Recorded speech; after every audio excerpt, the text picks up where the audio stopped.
Students, आज मैं आपको द्वितीय इकाई का तीसरा पाठ ग्राम देवता पठनार्थ यह पढ़ के बताऊंगी और उसका अर्थ भी आपको बताऊंगी। आपने ध्यान से सुनना है। ग्राम देवता इस पाठ के कवि हैं डॉक्टर रामकुमार वर्मा जी। इनका जन्म 15 सितंबर 1905 में सागर में मध्य प्रदेश में हुआ था और इनकी मृत्यु 1990 में हुई थी। डॉक्टर रामकुमार वर्मा आधुनिक हिंदी साहित्य के सुप्रसिद्ध कवि, एकांकी, नाटककार, लेखक एवं आलोचक है और इनकी प्रमुख कृतियाँ बताई गई हैं। वीर, हमीर, चित्तौड़ की चिंता, निशीथ, चित्ररेखा आदि यह काव्य संग्रह हैं इत्यादि उनकी प्रमुख कृतियाँ बताई गई हैं। रामकुमार वर्मा जी ने कृषकों को, कृषक यानी कृषि खेती करने वाले कृषकों को ग्राम देवता बताते हुए उनके परिश्रमी, त्यागी एवं परोपकारी किंतु कठिन जीवन को उन्होंने क्या किया हुआ है, इसमें रेखांकित किया हुआ है। अब मैं 4 पंक्तियाँ पढ़ूंगी, उसके बाद में उसका अर्थ बताऊंगी। आपने ध्यान से सुनना है और कॉपी में लिखना है। हे ग्राम देवता नमस्कार, सोने चांदी से नहीं किंतु तुमने मिट्टी से किया प्यार। हे ग्राम देवता नमस्कार। यहाँ पर डॉक्टर रामकुमार वर्मा जी कहते हैं कि कवि ने इस कविता में किसान को क्या बताया है, किसान को ग्राम देवता बताते हुए उसे नमस्कार किया है। और कवि कहते हैं कि किसान ने सोने चांदी को ठुकराकर खेतों की मिट्टी से प्यार किया है और किसान के इस त्याग को कवि नमस्कार बताते हैं।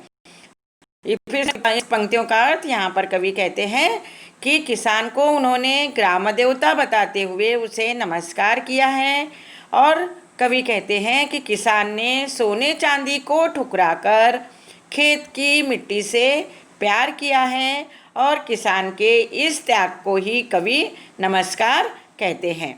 दूसरा देखिए, जग कोलाहल, जग कोलाहल से दूर, कोलाहल यानी भीड़ भाड़, जग कोलाहल से दूर कहीं एकांकी सिमटा सा निवास, रवि शशि का उतना नहीं, रवि यानी सूर्य, शशि यानी चंद्र, रवि शशि का उतना नहीं कि जितना प्राणों का होता प्रकाश। यहाँ पर कवि कहते हैं कि किसान भीड़ भाड़ से दूर एकांत में अपने खेत के समीप व छोटी सी झोपड़ी में क्या करना चाहता है, निवास करना चाहता है और सूर्य चंद्र की किरणों से अधिक उनके परिश्रम की किरणें व आत्मबल प्रकाशित हो रहा है।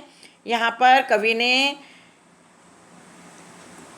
क्या बताया है, कवि ने बताया है कि किसान यह क्या करना चाहता है, किसान यह भीड़ भाड़ से दूर एकांत में अपने खेत के समीप छोटी सी झोपड़ी में निवास करना चाहता है और सूर्य चंद्र की किरणों से अधिक उनकी प्रकाश की किरणें व आत्मबल प्रकाशित हो रही है।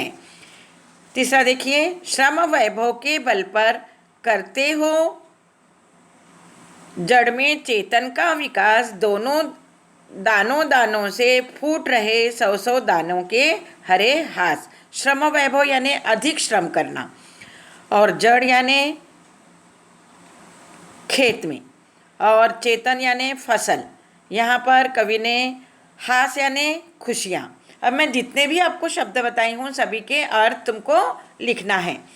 यहाँ पर कवि ने बताया है कि किसान अपने अधिक श्रम से खेत में क्या उगाता है, फसल उगाता है। खेत में फसल के प्रत्येक दाने ऐसे लगते हैं जैसे कि वे क्या कर रहे हो, मुस्कुराते हुए खुशियाँ मना रहे हैं। फिर से सुनो, किसान अपने अधिक श्रम से खेत में क्या करता है, फसल उगाता है और खेत में फसल के प्रत्येक दाने ऐसे लग रहे हैं कि वे मुस्कुराते हुए खुशियाँ मना रहे हैं। चौथा देखिए, यह है ना पसीने की धारा, यह गंगा की है धवल धारा, धवल यानी निर्मल, हे ग्राम देवता नमस्कार। यहाँ पर कवि कहते हैं कि किसान के शरीर से निकलने वाला पसीना यह किसके समान दिख रहा है? यह गंगा की निर्मल व सफ़ेद धारा के समान दिखाई दे रहा है। इसलिए कवि कहते हैं हे ग्राम देवता नमस्कार। पांचवा देखिए, जो है गतिशील सभी ऋतु में, गर्मी वर्षा हो या कि ठंड, जग को देते हो पुरस्कार, देकर अपने को कठिन दंड।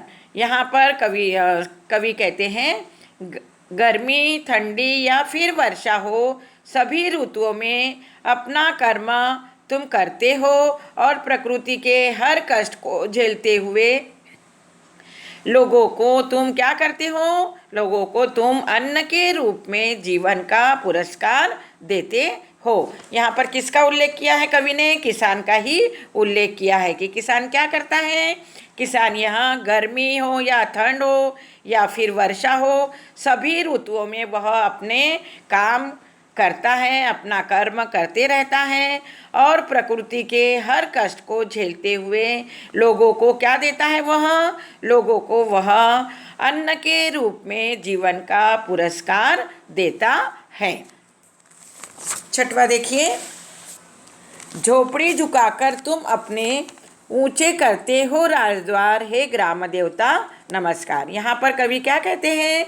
यहाँ पर कवि कहते हैं कि गरीब किसान यहाँ झोपड़ी में रहता है और कठोर परिश्रम करता है, अपना जीवन व्यतीत करता है उसमें, और तुम्हारे इसी त्याग से लोगों को क्या मिलता है? अन्न मिलता है और वे सुख से जीवन व्यतीत करते हैं। अगर किसान ही नहीं रहेंगे तो क्या होगा? हमें अन्न मिलेगा क्या? नहीं मिलेगा। इसलिए यहाँ पर कवि क्या कहते हैं कि गरीब किसान यहाँ कहाँ रहता है? झोपड़ी में रहता है। वह कठोर परिश्रम करता है और अपना जीवन उसमें व्यतीत करता है, और तुम उनके इसी त्याग से उन लोगों को क्या मिलता है? अन्न मिलता है और वे सुख से जीवन व्यतीत करते हैं। छठवा सातवां देखिए, तुम जनगण मन अधिनायक हो, तुम हंसो कि फूले फले देश, आओ सिंहासन पर बैठो, यह राज्य तुम्हारा है अशेष। अशेष यानी संपूर्ण, पूरा। यहाँ पर कवि कहते हैं कि किसान जनता का क्या है? नायक है। यदि वह खुश रहेगा तो पूरा देश क्या रहेगा? सुख शांति और समृद्धि से रहेगा। किसान ही इस देश का क्या है? सच्चा राजा है और किसान का यह राज्य हमेशा बना रहे, यह कवि प्रार्थना करते हैं। उर्वरा भूमि के नए, उर्वरा यानी उपजाऊ, उर्वरा भूमि के नए खेत के नए धान्य से सजे वेश, तुम भू पर रहकर भूमि भार धारण करते हो मनुज शेष। मनुज शेष यानी मानव, भार, भार यानी बोझ। यहाँ पर कवि कहते हैं कि नई फसल उपजाऊ खेत को क्या करती है? उपजाऊ खेत को सुंदरता से आगे बढ़ाती है, और यह सब किसान की मेहनत का फल है। किसान धरती पर रहकर भी धरती का बोझ सहन कर रहा है और खेत में अन्न उगाने की जिम्मेदारी का बोझ भी अपने कंधों पर अपने कंधों पर उठा रखा है। यहाँ पर कवि कहते हैं कि नई फसल यह क्या है? नई फसल यह उपजाऊ खेत की सुंदरता को आगे बढ़ा रही है, और वह सब किसान की मेहनत का फल है। किसान धरती पर रहकर भी धरती के बोझ को सहन कर रहा है और खेत में अन्न उगाने की जिम्मेदारी का बोझ भी वह अपने कंधों पर उठा रखा है।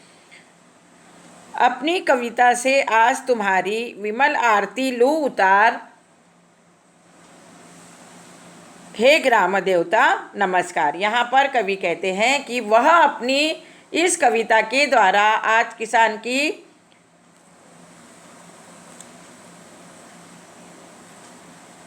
क्या करना चाहता है? यहाँ पर कवि कहते हैं कि वह अपनी इस कविता के द्वारा आज किसान की निर्मल आरती उतारना चाहता है और वह किसान को क्या करना चाहता है, वह किसान को नमस्कार कहना चाहता है। अब मैंने यहाँ पर आपको पंक्तियों का अर्थ बताई हूँ, आपको कॉपी में लिखना है और जितने भी मैंने आपको कठिन शब्दों के अर्थ बताई हूँ वो भी लिखना है और बुक के टेक्स्ट बुक में दिए गए वो भी शब्दार्थ तुमको कॉपी में लिखना है। धन्यवाद।